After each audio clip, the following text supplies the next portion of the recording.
আমার আব্বা ফরহাদ আহমেদ কাঞ্চন এই এলাকার সাবেক এমপি, উনি এলাকার মানুষের জন্য কাজ করে গেছেন এবং আমি দেখেছি আজকে হাওড় অঞ্চলের মানুষ কতটুকু কষ্টে আছে। আজকে আমরা এই আলোচনায় বসেছি কিভাবে এই উন্নয়নটা করা যায়, কিন্তু আমি গত 20 বছর ধরে আমার এলাকার মানুষের চিকিৎসা সেবা দিয়ে আসছি।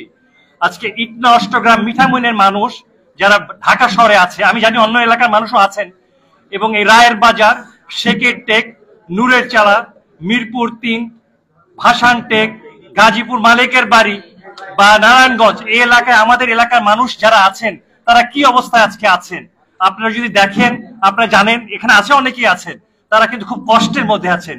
কেউ হয় মাটি কাটছে, কেউ অথবা ঘরের কাজ করছে, কেউ রিক্সা চালাচ্ছে, কেউ ভ্যান চালাচ্ছে। তো এই মানুষগুলো কেন আজকে এই ঢাকা শহরে আছে? আমার কোশ্চেন একটাই, কেন তারা ঢাকাতে থাকবে? আজকে মানুষের আসলে কি দরকার? আমার হাওড় অঞ্চলের মানুষের দুইটা জিনিস দরকার, একটা হচ্ছে ভাত আর একটা হচ্ছে মাছ। এই দুইটাই কিন্তু আমার এলাকায় ভরপুর ছিল, তাহলে আজকে নাই কেন? আজকে আমাদের আলোচক বলে গেছেন যে মাছ কেন নাই। আমার আব্বা একটা কাজ করতেন, উনি এলাকার হাওরটাকে চেষ্টা করেছেন উন্মুক্ত করে দিতে। তো ইনশাল্লাহ আমি বলেছি, আল্লাহ যদি কোনো সময় আমাকে ক্ষমতা দেয়, আমি হাওর অঞ্চলের মানুষের জন্য আমার হাওরটাকে উন্মুক্ত করে দিব। আজকে ইজারা দিয়ে আজকে হাওরটাকে ব্লক করে এই যে কাজগুলো, এটা সবাইকে বন্ধ করতে হবে। আজকে আমাদের এখানে যদি কোনো প্রোগ্রাম করতে হয় হাওরের, আমি যেহেতু আমি বললাম যে আমার এখানে লক্ষাধিকের বেশি মানুষ আজকে হাওরের এইখানে আছে, ইনশাল্লাহ আমি সেই লোকগুলোকে এখানে নিয়ে আসবো। আমরা সবাই মিলে আন্দোলন করে হাওরটাকে কিভাবে আবার সঠিক উন্নয়ন করা যায়। আজকে রাস্তা করে ঘাট করে উন্নয়ন করা যাবে না, আজকে নদী খনন করতে হবে।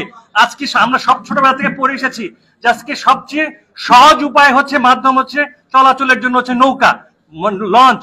আজকে কেন আমরা সেখানে রাস্তা করব? ঠিক আছে, কিন্তু সারা এলাকায় রাস্তা। আমি 2 দিন আগে আমি অনেকে বলেছি, আমি মিঠামইনে গিয়েছিলাম, আজকে মিঠামইন শহর হয়েছে, কিন্তু কেন আমরা শহর করব? আমরা একটা উন্নত গ্রাম করব, একটা প্রতিষ্ঠা করব। আজকে আমাদের হাওরে একটা ধান গবেষণা ইনস্টিটিউট করা দরকার ছিল, সেই ধান গবেষণা ইনস্টিটিউট আজকে নাই। আজকে একটা কোল্ড স্টোরেজ করা দরকার ছিল, যে মাছগুলো আজকে আমি দেখেছি, আমি এলাকাতে আমাদের মাছের যে দাম তার চেয়ে ঢাকায় দাম কম। আজকে আমি ঢাকাতে যে এলাকায় যে মাছটা আজকে 2000 টাকাতে কিনতে হয়, ঢাকায় সেটা 1500 টাকা থেকে 1000 টাকা। কেন? তো আমাদের এলাকার মানুষের জন্য আমরা যদি এই দুইটা জিনিস নিশ্চিত করতে পারি, একটা হচ্ছে ধান, একটা মাছ, আশা করি আজকে কোনো এলাকার মানুষ আজকে ঢাকায় থাকবে না।